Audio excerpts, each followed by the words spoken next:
सुधांशु त्रिवेदी जवाब दे रहे हैं। Thank you. आदिल जी को भी रखिए। मैं भदौरिया जी की बात बता देना चाहता हूं कि मैं बता रहा हूं वो घटना है संवेदनशील, उसमें कानूनी और संवेदनशील दोनों दृष्टियों से सरकार बात कर रही है। मगर शर्म की बात, आने की बात, अनुराग भदौरिया, अगर आपके मन में इतना दर्द है तो आपको जाके वहां उनका समर्थन करना चाहिए था, सरकार के विरुद्ध प्रदर्शन करना चाहिए था, ना कि डिबेट में आके बैठना चाहिए था। और मैं बताना चाहता हूं दर्शकों को, अनुराग भदौरिया उस सीट से चुनाव लड़ चुके सपा प्रत्याशी के रूप में बुरी तरह हारे थे। इस बार बाई इलेक्शन में इनकी पार्टी ने उसको टिकट नहीं दिया, इनको टिकट के लायक नहीं समझा, रविदास मेहरोत्रा को टिकट दिया। रविदास मेहरोत्रा भी हार गए।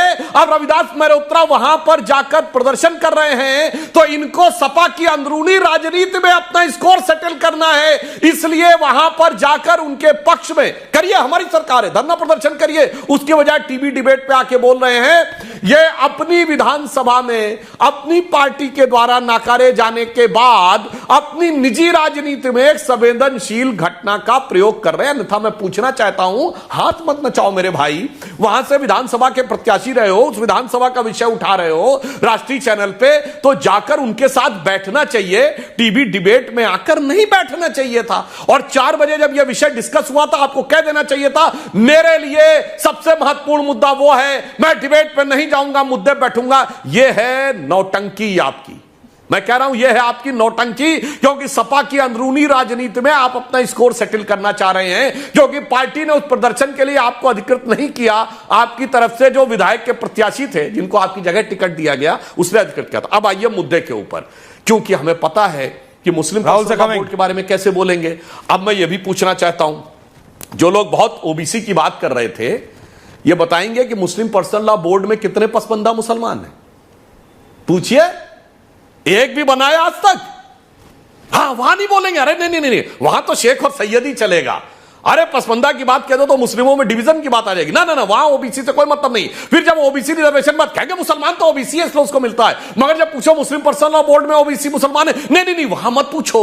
वहां तो पूछेंगे तो डर करंट लग जाएगा। जैसे अनुराग भदौरिया जी और कंचना जी आखिर में आ गए मुसलमान पर, न जवाब था बौद्ध पे, न जवाब था जैन पे, न जवाब था क्रिश्चियन पे।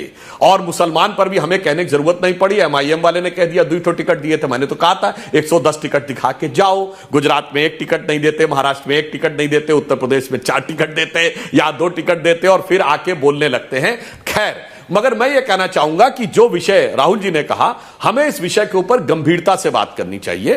और यह एक प्रकार का संवैधानिक विषय है, तो उस संवैधानिक विषय के ऊपर सभी दलों को दलगत भावना से ऊपर उठकर ईमानदारी से यह बात करनी चाहिए। परंतु आज देश में स्थिति क्यों आई है? अगर आदिल हसन की पार्टी ने जय फिलिस्तीन का नारा लगाया तो कैसे लगाया है? कांग्रेस ने प्रस्ताव पारित किया फिलिस्तीन के पक्ष में, और उसके बाद सुनिए, इनके बुरहानपुर की कैंडिडेट ने मध्य प्रदेश चुनाव में हमास के समर्थन में नारे लगाए। केरल में कांग्रेस ने हमास के समर्थन में नारे लगाने के वीडियो शामिल हैं। इनकी नेता वोट जिहाद बोल चुकी हैं फर्रुखाबाद में। तो जब ये लगता तू डालडा मैं पात पात, तो आदिल हसन बैरिस्टर और सद्दुद्दीन ओवैसी कहते हैं अरे भाई तुम तो फिलिस्तीन के पक्ष में प्रस्ताव पारित करोगे तो हम जय फिलिस्तीन बोल देंगे, क्योंकि दोनों के बीच में प्रतिस्पर्धा है ना कि कौन बड़ा है। और मैं एक और गंभीर बात कहना चाहता हूं, क्योंकि राहुल जी गंभीर की बात कहते हैं, मैं राहुल जी आपसे भी कहूंगा, पूरा देश सुने। सोचिए, एक वर्ग से कहा जा रहा है तुम फिलिस्तीन तक जुड़े रहो।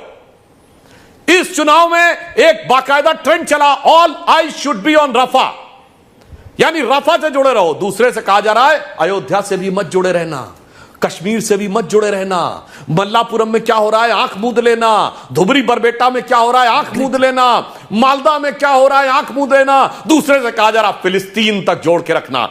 जैसे नाम है इत्तिहादुल मुसलमीन, एक को मुत्तहिद रखना है, 20% को जोड़ के रखना है, और 80% को टुकड़े टुकड़े करके रखना है। उत्तर दक्षिण में कर्नाटक के कांग्रेस के मंत्री ने बोला था ना कि उत्तर भारत से अलग हो जाना चाहिए, टैक्स रेवेन्यू ज्यादा जा रहा है। तो तमिल और हिंदी में कंचना जी याद करिए, डीएमके के नेता ने कितना घटिया शब्द बोला था बिहारियों के लिए, तेलंगाना के मंत्री ने कितना घटिया शब्द बोला था बिहारियों के लिए। ना ना ना ना, वो तो सुनते रहो, गालियां सुनते रहो, मैं तो वो शब्द बोलना नहीं चाहता जो उत्तर भारतीयों के लिए बोला गया, मगर साथ रहो, सत्ता के लिए साथ रहो। फिर हिंदी तमिल में लड़ते रहो, मराठी उत्तर भारतीय में लड़ते रहो, पंजाबी बंगला में लड़ते रहो, सामान्य और दलित में लड़ते रहो, अगड़े पिछड़े में लड़ते रहो, और उधर फिलिस्तीन तक जुड़ते रहो, उधर हमास तक जुड़ते रहो। यह गंभीर टेक अवे इस इलेक्शन का, और देश के प्रबुद्ध लोगों को इसे गंभीरता से समझना चाहिए। Rahul Dev ji, ending comments. अनुराग जी आ रहा हूं, कंचना जी आ रहा हूं, क्विक। राहुल सर देखिए पता नहीं, मुझे तो लगता नहीं कि कुछ कमेंट करने को कोई फ़ायदा है, क्योंकि किसी को विषय पे बात करनी नहीं है। सुधांशु भी सारी दुनिया के मुद्दे उन्होंने उठा लिए, पूरे देश के मुद्दे उठा लिए, लेकिन इस पर नहीं आ रहे हैं। और बाकी हमारे दो मित्र, मैं तो उनसे सिर्फ एक छोटी सी बात कह रहा हूँ, मुसलमानों के लिए, अल्पसंख्यकों के लिए और मनुष्य मात्र के लिए, उसमें हिंदू भी शामिल है, मुसलमान भी शामिल है, उनकी हर तकलीफ़ के लिए दर्द लोगों औरों को भी है, सिर्फ आपको नहीं है।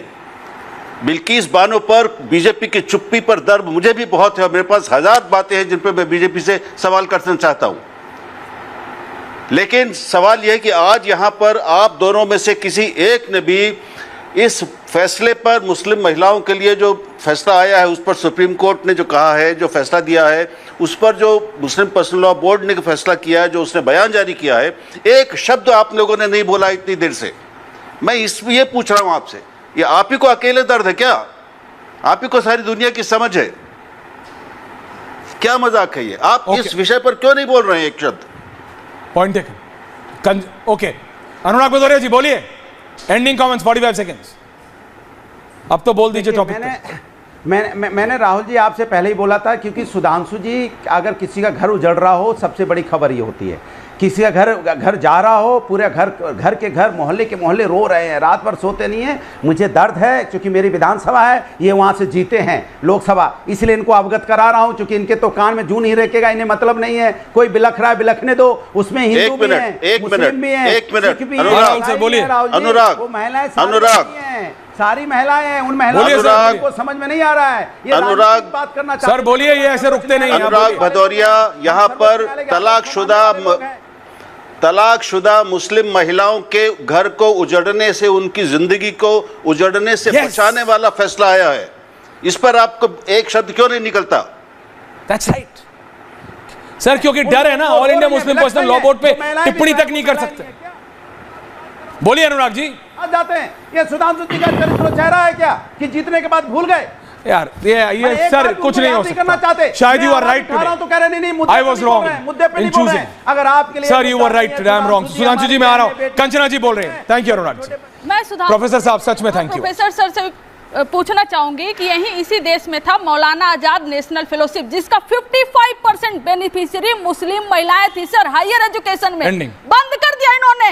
अगर इतने ही रक्षक है ये ठेकेदारी नहीं छोड़ेंगे कभी। कोर्ट ने करा, बीजेपी ने नहीं किया। कोर्ट के हर फैसले का सम्मान करते हैं हम, और महिला में इक्वालिटी का सम्मान करते हैं हम, वो चाहे किसी भी कास्ट और कम्युनिटी, किसी भी रिलीजन से हो। इसलिए हम कहते हैं कि भत्ता क्यों नहीं मिलना चाहिए। हमने कहा यहाँ पर आपका, लेकिन आप जो सुनना चाहते हो कि हम बैठकर किसी को मैं कुछ नहीं क्यों करना है, हम सीधे मैं आपसे कह रहा हूँ कि आप सवाल नहीं पूछ सकते all India Muslim personal law board से कि आप क्यों अपोज कर रहे हैं। हम सीधे मुसलमान तलाकशुदा महिलाओं को भत्ता क्यों नहीं मिलना चाहिए?